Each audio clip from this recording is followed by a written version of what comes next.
guys, this is Azralyn with a quick review of Dead by Daylight. Dead by Daylight is a co-op survival horror game where 4 players have to work together to survive and escape, while 1 player tries to capture and kill everyone else. The game is multiplayer only, and players either play as a survivor or the savage killer. The queue time to play as a survivor is slightly shorter than playing as a killer, but I also found that playing as a survivor is much more challenging because you're more dependent on your allies cooperating and playing good as well. Both the killer and the survivors have various tools and perks that can help them accomplish their tasks.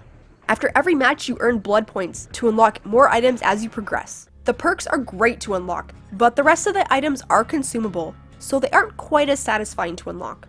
I do wish there was a way to rebuy specific items instead of being forced to buy the next item in the web. In order for the survivors to escape, they have to work together to repair 5 generators and then open one of the gates. Survivors can also search chests around the map to scavenge items as well, but you can only equip 1 item at a time, and all of the items have limited uses. If you die, you permanently lose the item, but if you do survive, you get to keep it. I like the advantages that some of the tools give, but I'll admit that it does suck to lose your preferred item and not be able to find a replacement for a few matches. As a survivor, when the killer gets in range of you, you hear a heartbeat, and as it gets closer, the heartbeat starts pounding faster and faster, and it's absolutely terrifying when you know he's getting closer, but you have no idea which way he's coming from, and you aren't sure if you should run or if you should stay safely hidden. I love the rush and the constant suspenseful feel of the game. It's such an awesome concept, and the atmosphere combined with the ambience does a really good job of creating a tense environment. The panic sets in when you realize that the killer sees you, and the music starts playing, and you run like hell, and you just hope that you can find some terrain to use to your advantage.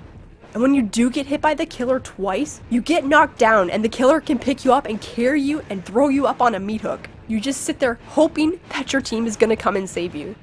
Repairing the generators and healing your allies will often prompt a random skill check, and this forces you to have to react within the window, or else you create a loud sound that could alert the killer to your location. The skill checks are simple enough, but it's incredibly easy to be distracted and fail the skill check. A simple mistake could be the downfall of you or your entire team, so there's always pressure to not screw up. When you play as the killer, you are the one hosting the game, and it's your goal to kill everyone, preferably by offering them up as a sacrifice on a meat hook. You can also see all the generators so that you can patrol the area and seek out your prey. I found being a killer very satisfying, and the thrill of the hunt was great, but I also felt it was much easier to play as the killer since the survivors don't always work together very well.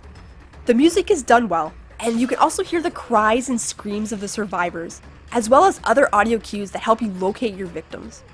The absolute biggest drawback that the game suffers from is the fact that you can't group with friends to play quick matches. You can make friends-only groups for custom games, but I just don't have enough friends to make a full balanced custom game. And besides, the custom games don't award any progression anyway, so I would still prefer to play the quick matches. And as a result of not being able to group up with friends and queue together, some games will take a while to start from the lobby screen, because people will join and leave repeatedly until they get on a team with their friends. It wastes everyone's time having to wait for the constant people dodging, just hoping that they can play with their friends. A feature to let people group up before joining a game should be added immediately. Another thing that I found was strange is that there's no way to communicate in a co-op game to your allies. I would like to see voice chat or text chat added, or maybe even just character voice lines that even the killer could hear if they were in range. At least something so that the survivors can communicate. I've seen a lot of survivors who are new or sometimes just not very good, and it can be a real detriment to the rest of the team, and it makes it a lot harder on the rest of the survivors to succeed. Some people might say that it's easier for the survivors, and in some rare cases I managed to get a group of competent survivors, and the killer never managed to catch or kill anyone. But I feel like in those games, the killer was probably just new, since those flawless games were few and far between. Throughout the game there were some bugs that need to be addressed.